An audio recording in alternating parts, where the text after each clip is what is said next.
Actually, the motion in a straight line. This is also called as rectilinear motion.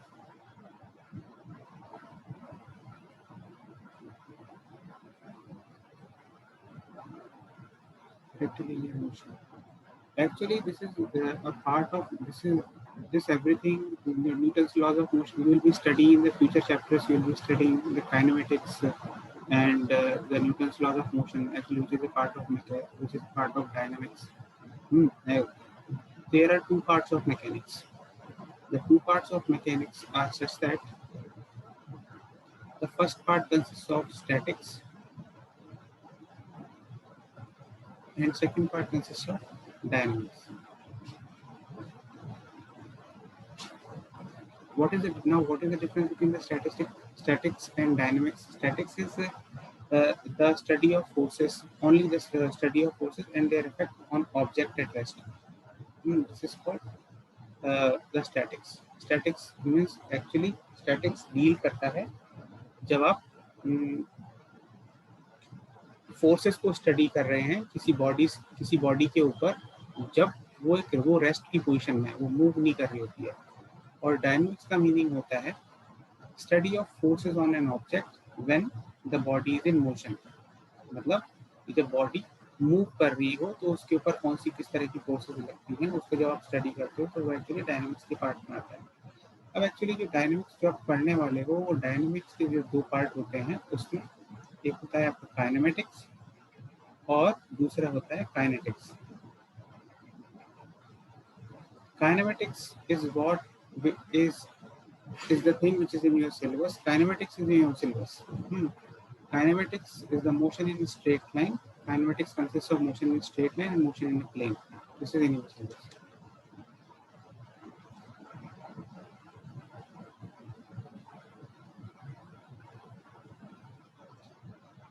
तो अब अपन क्या करेंगे कि अपन काइनेमेटिक्स के जो इंपॉर्टेंट कॉन्सेप्ट्स हैं उनको डिस्कस कर लेते हैं. काइनेमेटिक्स के बारे में अपन ये समझ चुके हैं कि काइनेमेटिक्स क्या होता है. It is the motion of the particle when we are considering the motion of a particle only in a straight line.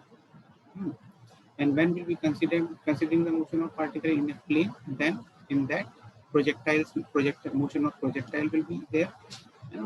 Projectile का motion या vectors motion of a particle in plane, यानी कि vector का जो motion include होता है वो, और जिसमें रेन मैन प्रॉब्लम्स आती हैं, प्रॉब्लम्स ऑफ रेन मैन, है ना. और आपका जैसे river boat problem, aircraft wind problem, वो सब एक प्लेन में आती है क्योंकि उसमें विंड और एयरक्राफ्ट एक प्लेन में मूव कर रहे होते हैं. यहाँ काइनेमेटिक्स से एसोसिएटेड कुछ चीज़ें जो हैं, सबसे पहले अपन ऑर्गेनाइज वे में पढ़ना स्टार्ट करते हैं. तो ऑर्गेनाइज वे में सबसे पहले आपकी जो चीज़ आएगी इसको आपको पढ़ना है वो है रेक्टिलिनियर मोशन. रेक्टिलिनियर मोशन का मतलब है मोशन इन स्ट्रेट लाइन.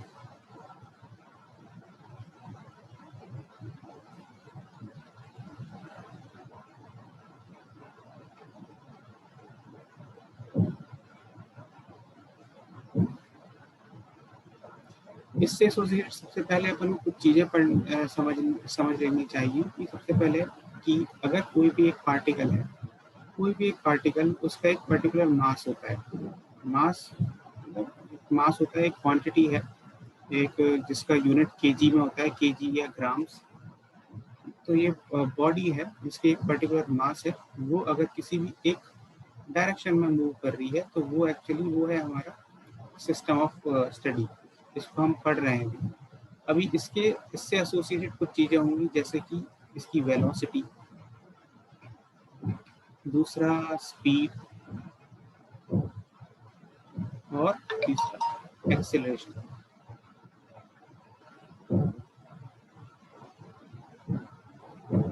अब एक्चुअली वेलोसिटी और स्पीड को समझने के लिए हम लोगों को क्या देखना पड़ेगा कि वेलोसिटी एक्चुअली होती क्या है, स्पीड क्या होती है. वेलोसिटी का मतलब होता है, वेलोसिटी का मीनिंग होता है displacement travelled by the particle upon time. मतलब ये पार्टिकल कितना डिस्प्लेसमेंट कर रहा है उस कितने अमाउंट ऑफ टाइम में। सपोज एक पार्टिकल ए पॉइंट से बी पॉइंट में मूव कर रहा है, तो ए पॉइंट से जब बी पॉइंट में मूव कर रहा है तो वो दो तरीके से जा सकता है। एक तो इस तरीके से जा सकता है, मतलब if the particle follows path 1, और या फिर ये इस तरीके से जा सकता है कि it is moving from A to B, मतलब it is following the second path, या फिर it can follow the third path. ठीक, तो अभी क्या होता है कि डिस्प्लेसमेंट क्या होता है, what is the definition of displacement? Displacement is the minimum is the shortest distance between the 2 points in consideration.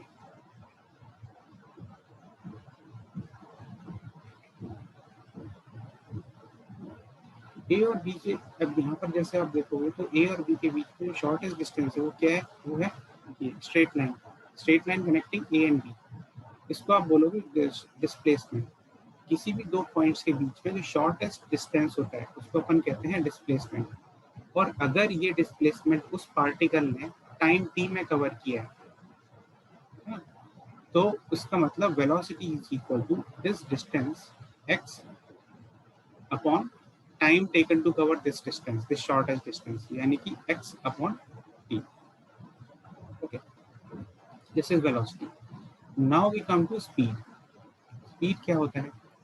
Speed is, अब suppose the particle takes while moving from A to B, it takes a path, suppose it takes a path 1, then उसके case में ये A से B तक जाने में path कौन सा ट्रेवल करता है? A, it is moving along this path and it is reaching to B. then इस केस में इसने पूरा जो डिस्टेंस कवर किया, मतलब the length of this path is called distance. The length of this path is suppose s, then उस case में speed is s upon total time t. Total time taken, suppose total time taken to move from A to B along the path 1 is t1, then उसके case में speed will be equal to the distance of this path, मतलब the length of this path upon the total time taken to cover this path. This is called speed. The unit of this velocity and speed is both meter per second.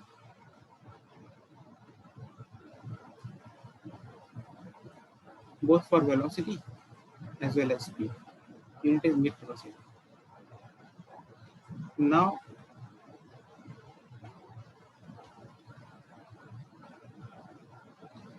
अब हम यहाँ पर क्या सीख चुके हैं? यहाँ पर एक वेलोसिटी सीख चुके हैं, स्पीड क्या होती है वो सीख चुके हैं, डिस्टेंस क्या होता है वो सीख चुके हैं, डिस्टेंस सीख चुके हैं, एंड डिस्प्लेसमेंट सीख चुके हैं, डिस्प्लेसमेंट क्या होता है। तो अपन चलते हैं आगे, इससे आगे क्या होता है कि कुछ चीजें हैं, जैसे कुछ डेफिनेशंस हैं जो कि प्रॉब्लम सॉल्विंग में यूज होती हैं, वो है average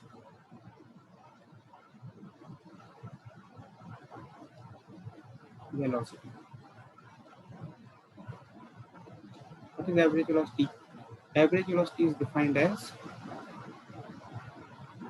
x2 minus x1 upon t2 minus t1. मतलब अगर कोई पार्टिकल स्ट्रेट लाइन में मोशन कर रहा है, तो जैसे एक पार्टिकल स्ट्रेट लाइन में मोशन कर रहा है, this is the mass, this is moving along the straight line along the x axis, this is the x axis. अब यहाँ सपोज कि पार्टिकल रीच करता है at distance x1, at displacement x1 in time t1, and this particle reaches displacement x2 in time t2. Then average velocity is defined as the difference of this displacement upon the time taken between the 2 points A and B. This is called average velocity. Similarly, average speed will be, अगर ये particle straight line motion ना करके ये curve linear path follow कर रहा होता, suppose this particle is moving like this, है ना, particle is moving like this along this path, blue path. उसके केस में जब डिस्टेंस ए जीरो से लेके इस जीरो पोजीशन से ए तक आने में इसको जो डिस्टेंस कवर किया इसने वो S1 किया, और जीरो से लेके बी तक जाने में इसने डिस्टेंस कवर किया वो कवर किया S2। और सपोज जीरो से ए तक आने में इसको जो टाइम लगा T1 लगा, और जीरो से लेके बी तक जाने में इसको जो टाइम लगा वो T2 लगा। तो उसके केस में अपन की जो एवरेज स्पीड होती है वो होती है S2 - S1 upon T2 - T1।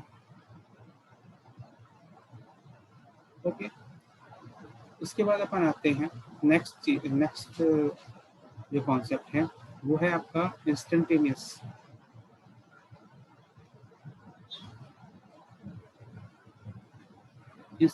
Velocity या instantaneous speed. Instantaneous velocity is this average velocity can be written as delta x upon delta t. An instantaneous velocity is defined as limit delta t tending to 0, delta x upon delta t, which we also write as dx by dt. Dx by dt is what? Dx by dt is differentiation. It's called differentiation. When जब हम किसी भी एक length को, पूरी length को बहुत छोटे छोटे पार्ट्स में डिवाइड करते हैं, बहुत ही छोटे छोटे पार्ट्स में डिवाइड करते हैं, तो उसके केस में जो अपन का जो एलिमेंटल डिस्टेंस होता है, जैसे सपोज ये x डिस्टेंस है, इसमें आपने थोड़ा सा पार्ट डिवाइड किया, तो ये जो थोड़ा सा पार्ट है उसको आप dx बोल दो, और करस्पॉन्डिंग इस डिस्प्लेसमेंट को कवर करने के लिए जो टाइम लगा उसको वो dt होता है। तो जो इंस्टेंटेनियस वेलोसिटी होती है, instantaneous velocity is the velocity of the particle at that particular instant. At suppose in this case at this particular instant जो आप वेलोसिटी निकालने की कोशिश कर रहे हो वो है instantaneous velocity. Similarly at that particular instant अगर आप स्पीड निकालने की कोशिश करते हो तो उसका मतलब होता है इंस्टेंटेनियस स्पीड। ये आप आगे पढ़ोगे मैथमेटिक्स में कि ये लिमिट क्या होता है, limit delta t tends to 0, ये सब हम कैसे किस तरह से कैलकुलेट करते हैं, ये सब आप आगे पढ़ोगे। जो आपका जो डिफरेंशियल कैलकुलस और लिमिट्स एंड कंटिन्यूटी जो आप 11th क्लास में पढ़ोगे तब आगे पढ़ोगे। तो this is called ds by dt, this is instantaneous speed, this is instantaneous velocity. इसके बाद कुछ और थोड़े कॉन्सेप्ट देख लेते हैं, वो है आपका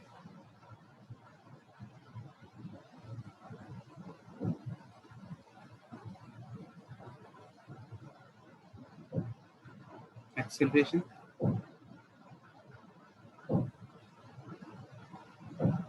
Acceleration is dv by dt. Means acceleration किस तरह से defined है? Acceleration is defined as the rate of change of velocity.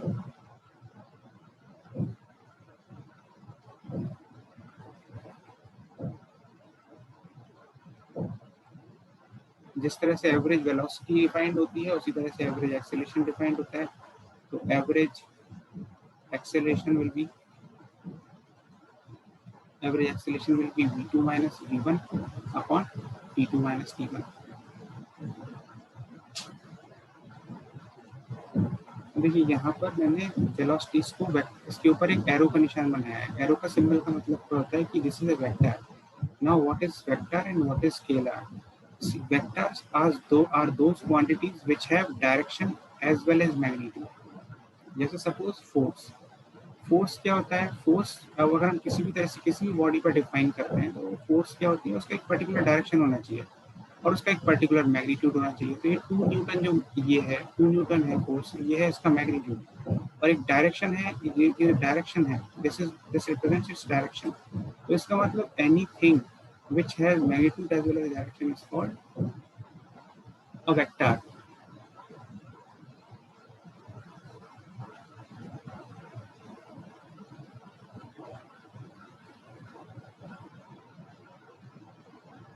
और स्केलर क्या होता है? स्केलर इज जिसका सिर्फ मैग्नीट्यूड होता है, they do not have a particular direction. मतलब आपको जरूरत नहीं पड़ेगी उनका डायरेक्शन डिफाइन करने की। जैसे सपोज नो डायरेक्शन, जैसे सपोज एग्जांपल में दे देता हूँ, एग्जांपल इज मास। अगर आप मास ले रहे हो तो मास के लिए आपको एक पर्टिकुलर डायरेक्शन डिफाइन करने की जरूरत नहीं है, क्योंकि mass is something it is a quantity, you do not define this as in terms of direction. So this is scalar. So all these such quantities which have only magnitude, no direction, these quantities are called scalars. और जिसका magnitude as well as direction होता है उनको आप vector कहते हैं। तो यहाँ पे जो वेलोसिटी है, वेलोसिटी एक्चुअली आपकी एक वेक्टर क्वांटिटी होती है, एक्सेलरेशन वेक्टर क्वांटिटी होता है।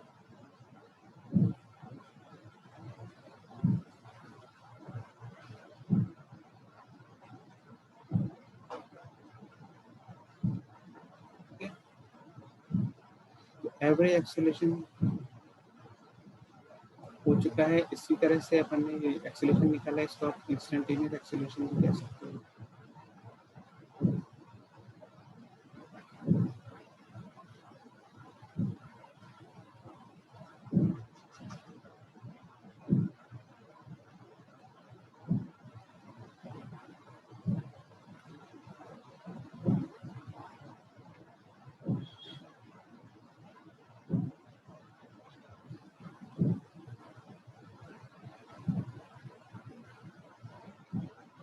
तो ये है कुछ कॉन्सेप्ट, जो बेसिक कॉन्सेप्ट होते हैं जिसके बेस पर आप प्रॉब्लम को सॉल्व करते हैं।